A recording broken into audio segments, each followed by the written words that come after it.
Our final inductee in this category is the leader of the band Dyke and the Blazers.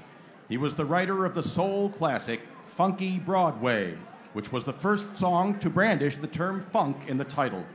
Funky Broadway was a major hit for Wilson Pickett, and it is widely known that it was written about Broadway in Buffalo, New York. Dyke stands alongside James Brown as the creator of one of the most influential sounds of music, the genre of funk. Dyke also wrote So Sharp, which was later covered by the Jay Giles Band, and Shotgun Slim. One of his last recordings, Funky Walk, depicted what it was like going down to the corner of Jefferson and Ferry. Sadly, Dyke was shot dead in an Arizona bar by a disturbed man in 1971, when he was only 27. Dyke is buried in Forest Lawn Cemetery, back in his hometown. Ladies and gentlemen, inducting Dyke Christian is Mr. Bruce Eaton. That's okay. Thank you.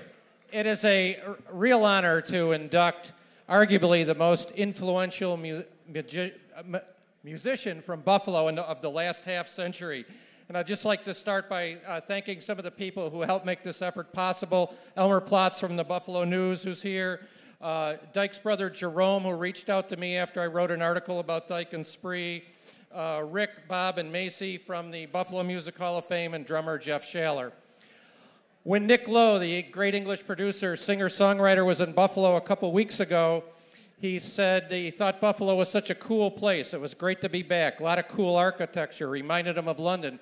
But he said the coolest thing about Buffalo was he had just learned that it was the hometown of ARLESTER Dyke Christian. Dyke's music reached around the world from his childhood in the Fruit Belt right over here on the east side. When he was stranded in Phoenix after backing up the OJs, he and a group of musicians from Buffalo and Phoenix created a new genre of music, funk, gave it a name, Funky, Funky Broadway. So when you hear funk, it started right over here, a mile away, on Broadway, with one of our own. He took funk from Phoenix to the Apollo in New York, where a very interested James Brown watched over his shoulder to see what this young man was creating. He took it to Los Angeles, where he worked with a group of young musicians, the Watts 103rd Street Rhythm Band. And from funk, when you think about it, from funk came disco. And after that, rap, hip-hop. He's been widely sampled. You hear him on commercials today. That Kia commercial, How Do You Like Me Now? That's a sample of Let a Woman Be a Woman, Let a Man Be a Man.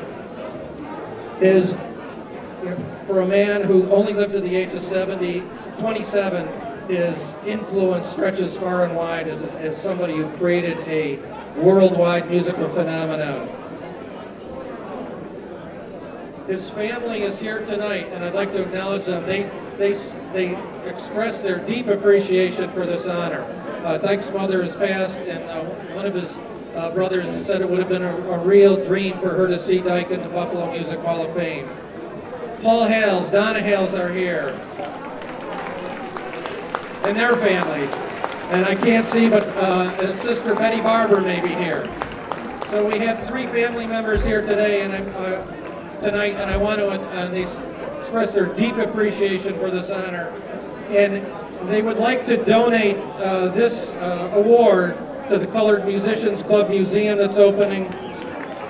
We're going to present it to Van Taylor, the Vice President of the museum, in hopes that when the Nick Lowe's of the world, the funk fans, the music fans come here for the architecture, they have a place to pay tribute to one of the great musicians of Buffalo of the past half century. Thank you once again on behalf of everyone. Now, Funky, Funky Broadway.